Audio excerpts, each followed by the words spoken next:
ছোট ছোট করে পেঁয়াজ কেটে রেখেছি, পেঁয়াজটা দিয়ে দিলাম।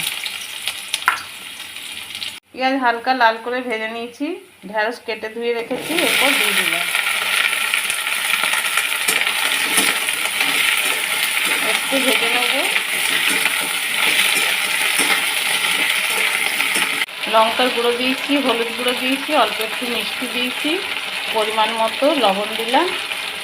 বাটা মশলা দিয়েছি, সর্ষে, ধনে, আদা, রসুন, কাঁচা লঙ্কা একই সঙ্গে বেটে নিয়েছি। এরপর মশলার সঙ্গে ভালো করে ঢেঁড়স মিশিয়ে একটু কষিয়ে নেব।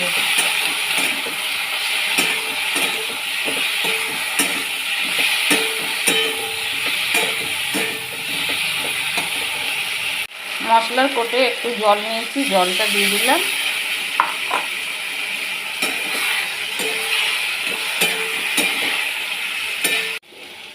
দু চামচ টক দই দিয়ে দেবো, দই ফেটিয়ে নিয়েছি।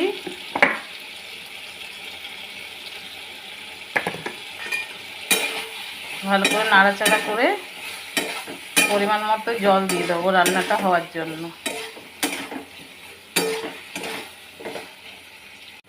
পরিমাণ মতো জল দেবো।